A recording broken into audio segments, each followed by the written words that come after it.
Hello അസ്സലാമു അലൈക്കും, welcome back to my channel. ഇന്ന് ഞാൻ വന്നിരിക്കുന്നത് നാടൻ ചോറും കറിയാണ്. നമ്മളെ നാട്ടിൽ അധികവും ചെറിയ മണിയുള്ള അരി കൊണ്ടാണ് നമ്മൾ ചോറ് വെക്കൽ.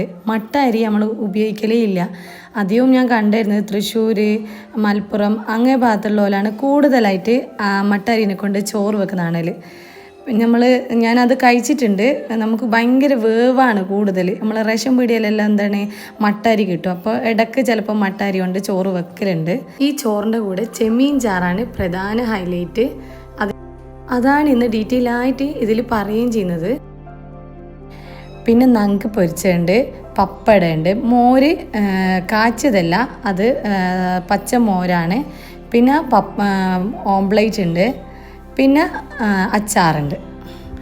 ആദ്യം തന്നെ ചോറ് വെക്കാൻ വേണ്ടിയിട്ട് ഒരു ചെമ്പിൽ വെള്ളം വെച്ചിട്ടുണ്ട്. സാധാരണ ഞാൻ കെറ്റിലാണ് വെക്കൽ. കെറ്റിൽ കേടായതുകൊണ്ട് ഞാൻ ഇതിൽ തന്നെ വെച്ചിട്ടുണ്ട്. കുറച്ച് ടൈം എടുക്കും. അത് വേഗം തിളക്കാൻ വേണ്ടി ഞാൻ ഉപ്പ് ഇട്ടിട്ടുണ്ട്.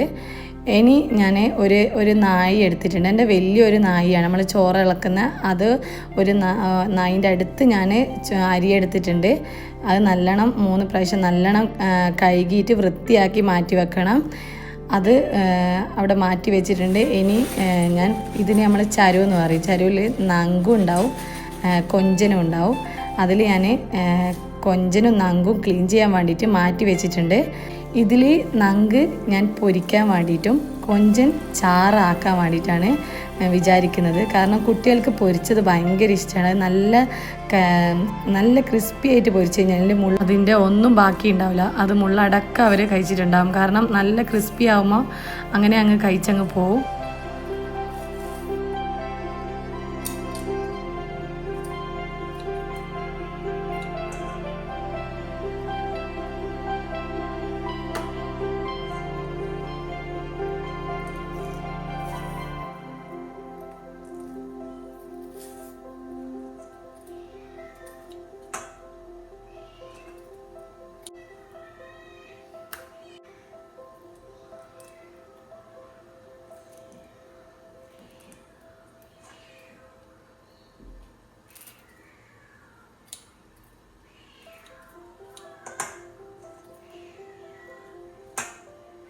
ഇത് എങ്ങനെയാണ് കട്ട് ചെയ്യേണ്ടതെന്നുള്ളത് ഞാൻ ജസ്റ്റ് ഒന്ന് കാണിച്ചിട്ടുണ്ട് ഡീറ്റെയിൽ ആയിട്ട്. അധികം ആൾക്കാർക്കും അറിയാൻ പറ്റും. അറിയാൻ പറ്റാത്ത ബിഗിനേഴ്സായ ആൾക്കാർക്ക് വേണ്ടിയിട്ടാണ് ഞാനൊന്ന് കാണിച്ചത്. ഈ നങ്കും കൊഞ്ചിനും എങ്ങനെയാണ് കട്ട് ചെയ്യേണ്ടതെന്നുള്ളത്. വെള്ളം തിളച്ച് വന്നിട്ടുണ്ട്. ഇനി അരി അതിലേക്ക് ഇട്ട് കൊടുക്കണം. ഫുള്ളായിട്ട് ഞാൻ അതിലേക്ക് ഇട്ട് കൊടുത്തിട്ടുണ്ട്. ഇനി ഒരു 10-20 അരമണിക്കൂറോളം ആവും ചോറാവാൻ വേണ്ടിയിട്ട്.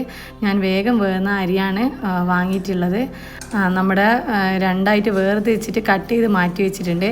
അത് ഞാൻ ഒരു കവർ വെച്ചിട്ടുണ്ട്. അത് ഞാൻ പൂച്ചക്ക് കൊടുക്കാൻ വേണ്ടിയിട്ടാണ്. പൂച്ച കാര്യം നിങ്ങൾ കേട്ടിട്ടില്ല. അത് പുറത്ത് വെയിറ്റ് ചെയ്ത് നിൽക്കുന്നുണ്ട്. അല്ലെങ്കിൽ പൂച്ചേൻ്റെ കൊതി ഉണ്ടാകുന്ന പറയും നമ്മൾ. ഇതെന്തായാലും ഞാൻ കമ്പോസ്റ്റിൽ ഇടാൻ കൊണ്ടുപോകുന്നതാണ് വേസ്റ്റ്. സാധാരണ ഞാൻ വർക്ക് ഏരിയയിൽ വെച്ചിട്ടാണ് കട്ട് ചെയ്യൽ. അപ്പോൾ ആ പൂച്ചകളെല്ലാം എന്താക്കും, ഭയങ്കര ഒച്ചപ്പാടായിരിക്കും. ഇത് മീൻ കിട്ടാൻ വേണ്ടിയിട്ട് പിന്നെ ഒന്നും ചെയ്യാൻ പറ്റില്ല. ഓരോ ഒച്ചപ്പാടും ബഹളവും അതിങ്ങനെ നമുക്ക് ഉള്ളിൽ കിടക്കേണ്ടിയിട്ട് ജനൻ്റെ മേലോട്ട് തന്നെ ഇങ്ങനെ തുള്ളുന്നുണ്ടാവും, ഗ്രില്ലിൻ്റെ മേലോട്ട് തന്നെ. അത് ഒഴിവാക്കാൻ വേണ്ടിയിട്ട് ഞാനിപ്പം പിന്നെ അടുക്കളയിൽ നിന്ന് തന്നെ കട്ട് ചെയ്തത്.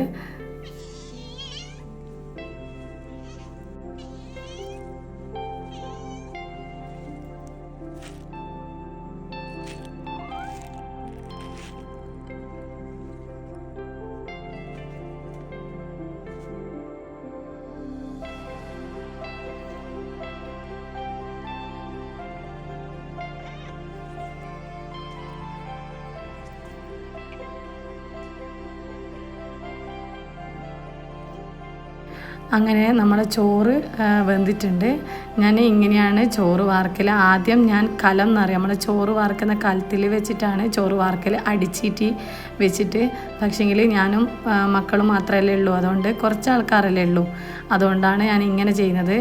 പിന്നെ അതുപോലെ ഗ്യാസും മെല്ലെന്നല്ല നമ്മൾ പണ്ട് വെക്കൽ. അതേ ആൾക്കാരെല്ലാം ഉണ്ടാകുമ്പോൾ അടുപ്പത്തുനിന്ന് ഒരു പ്രാവശ്യം തീ കത്തിച്ച് കഴിഞ്ഞാൽ പിന്നെ ഓരോന്നായിട്ട് വേഗം അങ്ങ് ആയിക്കോളും. പിന്നെ ഇനി നമ്മൾ അടുത്തത് ഞാൻ മീൻ പൊരിക്കാനുള്ള മസാല നമുക്ക് തയ്യാറാക്കാം. ആദ്യം തന്നെ ചെറിയൊരു പാത്രം എടുത്തിട്ടുണ്ട്. കുറച്ച് മീനേ ഉള്ളൂ, നമ്മൾ കുറച്ച് പേരേ ഉള്ളൂ. അതുകൊണ്ട് തന്നെ ഞാൻ 2 ടീസ്പൂണ് മുളകിൻ്റെ പൊടിയും 1/4 ടീസ്പൂണ് മഞ്ഞൾപ്പൊടിയും പിന്നെ ഉപ്പ്, കുറച്ച് വെളുത്തുള്ളിയും കറിവേപ്പിലയും കൂടി മിക്സ് ചെയ്തിട്ട് പിന്നെ വെള്ളം ഒഴിച്ചിട്ട് അധികം ലൂസാവാണ്ട് കുറച്ച് ടൈറ്റിലായിട്ടാണ് വെള്ളം വേണ്ടത്. എന്നിട്ട് മീനെല്ലാം അതിലേക്ക് ഇട്ട് കൊടുക്കണം. ഇതിൽ മസാലയൊന്നും വേസ്റ്റായി പോയിട്ടില്ല, കറക്റ്റിൽ തന്നെ കിട്ടിയിട്ടുണ്ട്. ചിലപ്പോൾ നമ്മൾ മുളകും മഞ്ഞളെല്ലാം കൂടുതലായിട്ട് വേസ്റ്റായി പോകും. ആ സമയത്ത് ഞാൻ ഫ്രിഡ്ജിൽ വെച്ചിട്ട് പിറ്റേത്തെ സമയത്ത് നമ്മൾ പൊരിക്കുമെല്ലാം അതിൽ തന്നെ മിക്സ് ചെയ്തിട്ട് ഉപയോഗിക്കുകയും ചെയ്യുക. പൊതുവേ ഇങ്ങനെയുള്ള ചെറിയ മീനുകളാണ് കൂടുതലായിട്ടും ഉപയോഗിക്കാറ്. കാരണം വലിയ മീനുകളൊന്നും അങ്ങനെ കഴിക്കില്ല. എപ്പോഴെങ്കിലും നമ്മൾ അയക്കൂറയെല്ലാം വാങ്ങിച്ചിട്ടുണ്ടെങ്കിൽ അത് ബിരിയാണിക്ക് മാത്രം, ഇങ്ങനെ കറികൾക്കൊന്നും പൊരിച്ചിട്ടൊന്നും ഉപയോഗിക്കലേ ഇല്ല. കൂടുതൽ നമുക്ക് അടുത്തുള്ള മാർക്കറ്റിലെല്ലാം അയില, മത്തി പിന്നെ ഇങ്ങനത്തെ മീനുകളെല്ലാം കിട്ടൽ. നമ്മൾ ബിരിയാണി, നെയ്ച്ചോറ്, മന്തി ഇതെല്ലാം നമ്മൾ എപ്പോഴെങ്കിലല്ലേ കഴിക്കുള്ളൂ, നമുക്കൊരു മടുപ്പ് വരും. പക്ഷേങ്കിൽ നമ്മളെ നാടൻ ചോറും കറികളെല്ലാം കൂട്ടിയിട്ട് കഴിക്കുമ്പോൾ ഒരു പ്രത്യേക ഒരു ടേസ്റ്റും ഇതെല്ലാം നമുക്ക് വരും. ഇനി മീൻ ചാറ് ഉണ്ടാക്കാൻ വേണ്ടിയിട്ട് ഞാനിത് പുളി എടുത്തിട്ടുണ്ട്. അതിൽ കുറച്ച് വെള്ളം ഒഴിച്ചിട്ട് കുറച്ച് നേരം ഒന്ന് പൊതിരാൻ വെക്കും. പിന്നെ നമ്മളൊരു ചട്ടി എടുത്തിട്ടുണ്ട്. ഈ ചട്ടിയിലാണ് ഞാൻ മീൻ ചാറ് ഉണ്ടാക്കുന്നത്. കുറച്ച് വലിയതാണ്. ചട്ടിയിൽ ഉണ്ടാക്കുന്ന കറിക്ക് പ്രത്യേക ഒരു ടേസ്റ്റ് തന്നെയാണ്. ഈ കൊഞ്ചിനും അതിൻ്റെ തലയും എല്ലാം കൂടിയിട്ട് നമ്മൾ ഈ ചട്ടിയിലേക്ക് ഇട്ട് കൊടുത്തിട്ടുണ്ട്. ഞാൻ 3 തക്കാളിയാണ് എടുക്കുന്നത്. തക്കാളി നല്ലോണം കൈകൊണ്ട് പിഴിഞ്ഞെടുക്കണം. അത് നല്ല പഴുത്ത തക്കാളി ആകുമ്പോൾ നല്ലോണം നമുക്ക് പിഴിയാൻ പറ്റും. ഇനി 3 പച്ചമുളകാണ് എടുത്തിട്ടുള്ളത്. പിന്നെ 3 പച്ചമുളകും നീളത്തിൽ. പണ്ടുള്ള ഉമ്മാമ്മമാരൊക്കെ ഈ രീതിയിലാണ് കറികളെല്ലാം ഉണ്ടാക്കുന്നത്. കൈകൊണ്ടാണ് തക്കാളിയെല്ലാം നല്ലോണം പിഴിഞ്ഞിട്ടാണ് ഉപയോഗിക്കൽ. അവരെ കൈകൊണ്ട് ഉണ്ടാക്കുന്ന കറികൾക്കെല്ലാം പ്രത്യേക ഒരു ടേസ്റ്റ് തന്നെയാണ്.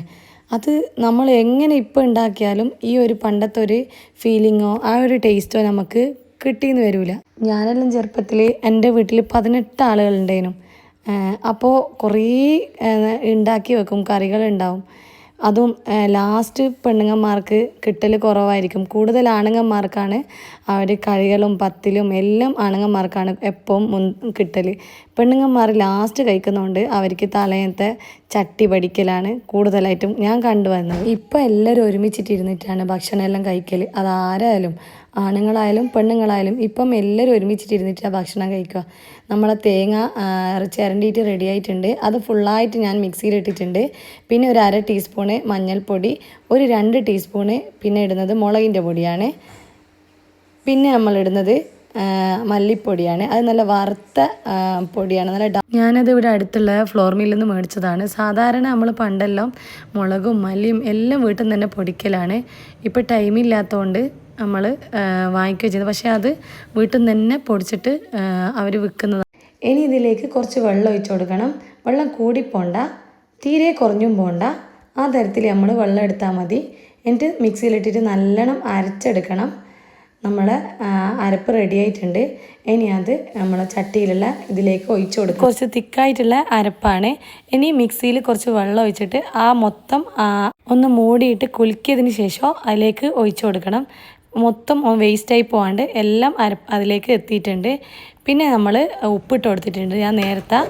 ഇനി ഒന്നും കൂടി നോക്കിയിട്ട് വേണമെങ്കിൽ നമുക്ക് ഉപ്പിട്ട് കൊടുക്കാവുന്നതാണ്. എന്നിട്ട് ഇനി ഗ്യാസ് കത്തിച്ചിട്ട് അടുപ്പത്ത് വെക്കണം. ഒരു 15-20 മിനിറ്റ് മതിയാവും. ഇനി നമ്മൾ നേരത്തെ മിക്സ് ചെയ്ത് വെച്ച നങ്ക എടുത്തിട്ട് പൊരിക്കാൻ ഇടണം. ഞാനൊരു നോൺ സ്റ്റിക്കിൻ്റെ പാത്രം എടുത്തിട്ടുണ്ട്. അതിൽ വെളിച്ചെണ്ണ ഒഴിച്ചിട്ട് ഓരോന്നോരോന്നായിട്ട് ഇട്ട് കൊടുക്കുന്നുണ്ട്. നല്ലോണം കുറച്ച് നേരം വെച്ചോണ്ട് തന്നെ നല്ലോണം മസാലയെല്ലാം അതിൻ്റെ അകത്തേക്ക് പിടിച്ചിട്ടുണ്ട്.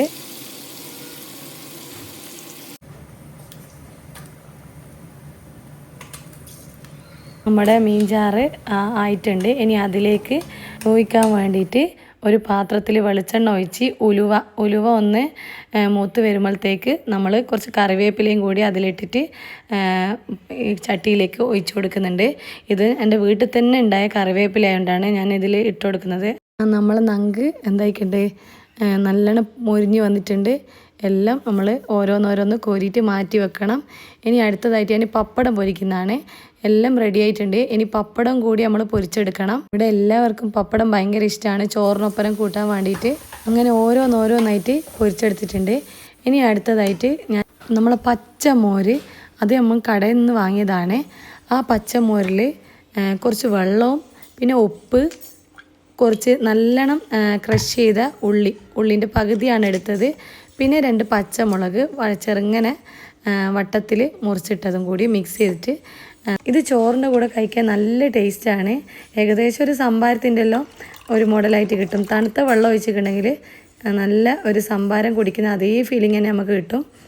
ഇത് നമ്മൾ ഓരോ ഉരുള ചോറ് കഴിക്കുമ്പോൾ കുറച്ച് എടുത്തിട്ട് കുടിക്കുമ്പോൾ നല്ലൊരു ടേസ്റ്റ് തന്നെയാണ്. നമ്മൾ ചോറ് അങ്ങനെ തന്നെ അങ്ങ് ഇറങ്ങിപ്പോകുന്നൊരു ഫീലിംഗ് തന്നെ ഉണ്ടാവും. നമ്മുടെ മോരിവിടെ റെഡി ആയിട്ടുണ്ട്. ഇനി അടുത്തതായിട്ട് ഞാൻ ഇതിൻ്റെ കൂടെ മുട്ട ഓംപ്ലേറ്റ് ഉണ്ടാക്കിയിട്ടുണ്ട്. അത് ഞാൻ വീഡിയോ എടുത്തിട്ടില്ല, കാരണം സാധാരണ ഒന്നും ഇടാണ്ട് പ്ലെയിനായി ആക്കിയതാണ്. കുട്ടികൾക്ക് കൊടുക്കുന്നതുകൊണ്ട് അതിൽ പച്ചമുളകും കുരുമുളകും ഒന്നും ഇട്ടിട്ടില്ല. ഇനി നമ്മളെ ഊണ് തയ്യാറാക്കിക്കൊണ്ടിരിക്കുകയാണ്. ആദ്യം തന്നെ നമ്മൾ ചോറാണ് ഇട്ട് കൊടുക്കുന്നത്. അത് ഞാൻ കുറച്ച് ക്വാണ്ടിറ്റി കൂടുതലായിട്ട് തന്നെ എടുത്തിട്ടുണ്ട്. കാരണം ഈ ചാറിൻ്റെ കൂടെ കഴിക്കുമ്പം നല്ലോണം ചോറ് വേണം. ഇനി നമ്മൾ കൊഞ്ചൻ ചാറ് ഒരു സൈഡിലായിട്ട് ഇട്ട് കൊടുക്കുന്നുണ്ട്. കുട്ടികൾക്ക് ഈ പാത്രത്തിലാകുമ്പോൾ ഒരു ഭാഗത്തുനിന്ന് ചോറ് കഴിച്ചിട്ട് പിന്നെ വേസ്റ്റ് ഇടാൻ വേണ്ടിയിട്ട് ഓൾക്ക് വേറെ തന്നെ ഒരു പാത്രം വേണം. പക്ഷേ ഈ പാത്രമാകുമ്പം സെപ്പറേറ്റ് തന്നെ ഒരു ഭാഗത്ത് ഇടാൻ പറ്റും. ഒന്നും നമ്മൾ ടേബിൾ മേൽ ഇട്ടിട്ട് വേസ്റ്റ് വൃത്തികേടാവില്ല. ഇനി അടുത്തത് ഞാൻ നങ്ക് പൊരിച്ചതാണ്. അത് ഞാനൊരു 3 ഇട്ട് കൊടുത്തിട്ടുണ്ട്. പിന്നെ ഞാൻ പപ്പടം ഇട്ട് കൊടുക്കുന്നുണ്ട്. ഇനി നമ്മൾ പച്ചമോരും ഒഴിച്ചു കൊടുക്കുന്നുണ്ട്. പിന്നെ നമ്മൾ മാങ്ങാച്ചാറ് അതിൽ ഒരു സൈഡിലായിട്ട് ഇട്ട് കൊടുക്കുന്നുണ്ട്. പിന്നെ മുട്ട ഓംപ്ലേറ്റ്. ഇതാണ് നമ്മൾ ഇന്നത്തെ ഉച്ചക്കത്തെ ഊണ്. നല്ല വിഭവസമൃദ്ധമായ ഊണ് തന്നെയാണ് ഇന്ന്. കുട്ടികളെല്ലാം നല്ലോണം ഫുഡ് കഴിച്ചിട്ടുണ്ട്. അവരെല്ലാം കഴിച്ചിട്ട് പിന്നെ ലാസ്റ്റ് ഞാൻ കഴിക്കുമ്പോഴാണ് വീഡിയോ എടുത്തുകൊണ്ടിരിക്കുന്നത്. പിന്നെ സാധാരണ ചോറിൻ്റെ ഒപ്പരം മീൻ മുളകിട്ട കറി, പിന്നെ പരിപ്പും കായും, അല്ലെങ്കിൽ പരിപ്പ് മുരിങ്ങ തേങ്ങ അരച്ച കറി, പിന്നെ വറവ്, പൊരിച്ചത്, പപ്പടം, അച്ചാർ. ഇന്ന് വറവും ഇല്ല, മീൻ മുളകിട്ടൊന്നുമില്ല. ഈ മീൻ ചാറുള്ളതുകൊണ്ട് പിന്നെ ഇതിൻ്റെ മുളകിട്ട കറീൻ്റെ ഒന്നും ആവശ്യമില്ല. നല്ലോണം ചോറ് നമുക്ക് കഴിക്കാം. ഇത് ഞാൻ ദുബായിൽ താമസിച്ച സമയത്ത് എൻ്റെ കൂടെ ഷെയറിംഗ് ആയിട്ട് തൃശ്ശൂരുള്ള ഒരു ഫ്രണ്ട് ഉണ്ടായിരുന്നു. അവൾ നല്ല വെജിറ്റേറിയൻ ഫുഡാണ് കൂടുതൽ, അതും മട്ട അരി കൊണ്ട്. ആ സമയത്താണ് ഈ മട്ട അരീനെ കൊണ്ടുള്ള ചോറ് ഞാൻ കഴിച്ചു തുടങ്ങുന്നത്. ആദ്യം കണ്ടപ്പോൾ, കാരണം കുക്കറിലാണ് വെക്കുകയും ചെയ്യുന്നത്. പിന്നെ ചോറിൻ്റെ കൂടെ അവർക്ക് രസം മസ്റ്റാണ്. പിന്നെ അവർ മുരിങ്ങയില കൊണ്ടുള്ള കറികൾ, അതിൻ്റെ പൂ കൊണ്ടുള്ള വറവ്, പിന്നെ കുമ്പളങ്ങ, അങ്ങനെ പച്ചക്കറികൾ കൊണ്ടുള്ള പലതരം ഐറ്റംസ് ഞാൻ ആ സമയത്താണ് ആദ്യമായിട്ട് കണ്ടത്. നമ്മളെ നാട്ടിൽ അധികവും ചിക്കനും ഫിഷും കൊണ്ട് തന്നെയാണ് കൂടുതലും കറികളും എല്ലാം ഉണ്ടാവുക. ഇത് അതിൽ വ്യത്യാസമായിട്ടാണ്. പിന്നെ ഈ കൊഞ്ചൻ ചാറ് ഞാൻ പിന്നെ ഗോതമ്പ് ദോശേൻ്റെ കൂടെയാണ് കഴിച്ചിട്ടുള്ളത്. നല്ല ടേസ്റ്റ് ഉണ്ട് ചൂടാലെ ഗോതമ്പ് ദോശേൻ്റെ ഒപ്പം കഴിക്കാൻ. ചപ്പാത്തിക്കും ഇത് അടിപൊളിയാണ്. എല്ലാവരും വീഡിയോ കാണുക, ലൈക്ക് ചെയ്യുക, സബ്സ്ക്രൈബ് ചെയ്യുക.